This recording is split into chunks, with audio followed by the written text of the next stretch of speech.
तीन दोस्त राज, अमन और प्रिया एक दिन जंगल की सैर पर जाने का फैसला करते हैं।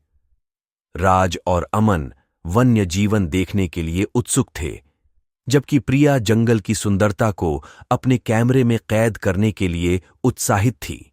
जैसे जैसे वे जंगल में गहराई तक जाते हैं, उन्हें शोर सुनाई देता है। वे उस आवाज का पीछा करते हुए एक खुली जगह पर पहुंचते हैं, जहां जानवरों का एक समूह इकट्ठा हुआ था। उनके आश्चर्य का ठिकाना नहीं रहा जब उन्होंने देखा कि एक बंदर एक बड़े पत्थर पर बैठा हुआ था और अन्य जानवरों को आदेश दे रहा था। हिरण, खरगोश और यहां तक कि कुछ पक्षी भी ध्यान से सुन रहे थे। जिज्ञासा से भरे तीनों दोस्त उस दृश्य के करीब जाते हैं। जानवरों का शौकीन राज खुद को रोक नहीं पाता और बंदर से पूछता है, नमस्ते बंदर भाई। राज बंदर का अभिवादन करता है। आप यहां क्या कर रहे हैं? आप इन जानवरों को आदेश क्यों दे रहे हैं? बंदर उनकी ओर देखता है और उसकी आंखों में एक हल्की मुस्कान झलकती है। नमस्ते दोस्तों, वह जवाब देता है। मेरा नाम राजा है। मैं इस जंगल का नेता हूं।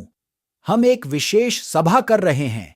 अमन, जो अभी भी हैरान है, पूछता है, यह विशेष सभा किस बारे में है? राजा बंदर समझाता है, हम जंगल की सुरक्षा और स्वच्छता के बारे में बात कर रहे हैं। इंसानों की गतिविधियों से हमारा पर्यावरण प्रभावित हो रहा है। हम इसे कैसे सुरक्षित रख सकते हैं, इस पर विचार कर रहे हैं। प्रिया, जो राजा के नेतृत्व से प्रभावित हुई, कहती है, आप बहुत समझदार हैं राजा। हम आपकी मदद कैसे कर सकते हैं? राजा मुस्कुराता है और कहता है, आप इंसानों को यह संदेश दे सकते हैं कि जंगल को साफ सुथरा रखें और हमारी सुरक्षा का ध्यान रखें। अगर हम सब मिलकर काम करें तो हम अपने घर को सुरक्षित रख सकते हैं। दोस्तों ने राजा से वादा किया कि वे उसका संदेश सभी को पहुंचाएंगे। उन्होंने जानवरों के साथ कुछ और समय बिताया, उनके जीवन और चिंताओं के बारे में सीखा।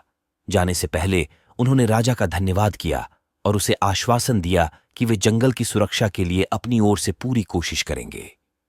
जंगल से वापस आते समय तीनों दोस्तों के मन में प्रकृति के प्रति एक नई जिम्मेदारी का एहसास हुआ। उनके इस सफर ने उन्हें पर्यावरण के नाजुक संतुलन और इसे बनाए रखने में इंसानों की भूमिका के बारे में एक महत्वपूर्ण सबक सिखाया। उन्होंने अधिक जागरूक होने और दूसरों को भी ऐसा करने के लिए प्रोत्साहित करने की कसम खाई।